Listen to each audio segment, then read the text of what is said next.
And welcome back to the Hot Lap. We are talking St. Petersburg, we are talking IndyCar and the news coming into St. Petersburg, such as, fingers crossed, let's get those headlines. Let's hope for a really good opening weekend for the IndyCar season. Yes, Mr. ILLOTT to return to McLaren. Well, not return to IndyCar, but return to IndyCar with Arrow McLaren and Roman Grosjean, the controversial figure at IndyCar, getting ready for another fresh start. So, St. Petersburg this weekend. Mr. ILLOTT is back. This is from motorsport.com, and ILLOTT has, and he quotes, all the opportunity to do a good job with Arrow McLaren shot in St. Petersburg. So, as we know, Mr. ILLOTT used to do IndyCar. He's back, and he's taken a conservative approach in this upcoming drive with Arrow McLaren at this weekend's Grand Prix of St. Petersburg. But there's a full understanding of the potential in maximising this opportunity, and what an opportunity it is. Could we have a massive comeback for Callum? Comeback Callum, that sounds alright, doesn't it? So the 25-year-old Briton, he's been called in to drive the number 6 Chevrolet for Arrow McLaren in the season opener, while his poor teammate David continues to recover from what is an injured wrist that sadly required surgery, but hopefully our thoughts are with him.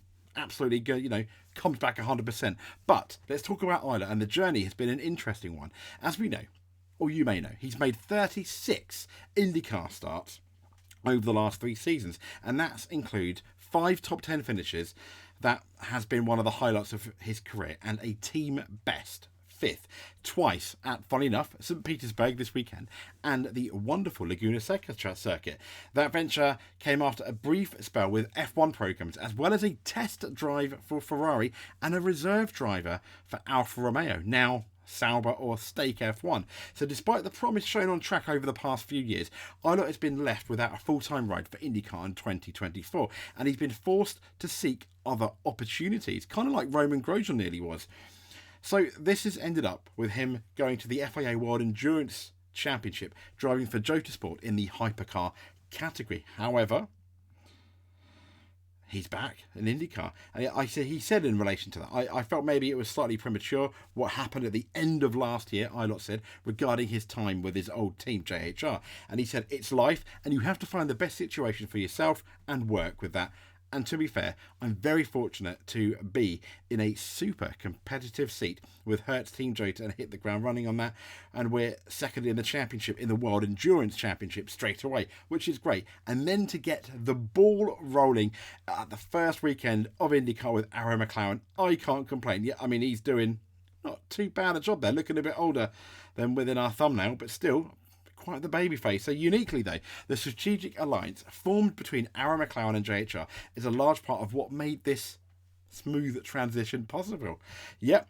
So when there is, shall we say, some shifts in the market, I'd say, Zach Brown said, obviously I had some contact with Zach to see what was going on. And he said there was the understanding, there was this understood kind of development of a partnership between Junkos, probably got that pronounced wrong, my apologies, and to that point it seemed quite sensible to keep things as it was. So I had the communication established, which is why I think it was quite easy to get the ball rolling to do St. Petersburg a couple of weeks ago. He said the various challenges of travelling across the Atlantic Ocean due to the WEC obligations have made time with Arrow McLaren minimal for ILLOTT. However, he was able to get some courtesy of a pre-season test at the Homestead Miami Speedway. So he's kind of like coming into the weekend on the back foot, so to speak. So I think any half decent job he does is going to give him a massive thumbs up. Hey, imagine if he wins. Don't think that's going to happen. Podium, unlikely. Having said that, never impossible, especially at the first race of the season. Always seems to be that much more unpredictable. And talking about unpredictable, yes, Roman Grosjean, controversial figure, I think, in the IndyCar world, as he kind of was in the F1 world sometimes as well. But motorsport.com, we're staying with them, and they've got an article about how Mr. Grosjean is shaping up for his latest fresh start in IndyCar. So the post F1 IndyCar career hasn't really gone as well as planned to date for Roman Grosjean. Now, it did look good. He had some really solid results, didn't he? He showed a lot of promise, but in the same vein as his F1 career, early on, he was a bit silly, let's say. I mean, I think he's one of the few race drivers that have actually been banned because of a silly incident at Spa. I forgot what year it was, though. But they're saying, so how does the Frenchman rate his chances with the Series Minnow JHR racing, during Chris Hollinger Racing? Well, Grosjean, he's developed a knack for false starts to the season during his short time in the IndyCar Series. 4 of his 5 runner-up results have come before June, after all, it says. Now, the Swiss-born Frenchman is simmering early expectations of winning with his new team. But, and here's it, he believes all the ingredients are there to progress and craft strong results. Now, ex-F1 veteran Grosjean, he made the switch over to JHR during the off-season following what was a 2-year stint with Andretti Autosport. Since becoming a full-time squad to the IndyCar Series in 2022, JHR has expanded from 1 to 2 cars, and fair play to them, and steadily improved from breaking into the top 10 to scoring a brace of top 5 last year with the other guy that's in the news, Callum ILLOTT, and who Grosjean has replaced in the Chevrolet Powered Team 77 car for 2024. Would you replace Callum ILLOTT with Grosjean? That's an interesting one, isn't it? And it doesn't hurt that during the off-season, the article says, JHR have added some papaya to its diet after forming a strategic alliance with Arrow McLaren. And this concept has steadily become a trend in the series, with Mayarshank Racing establishing a technical tie with Andretti Global and AJ Fort Racing, similar to a relationship with Penske.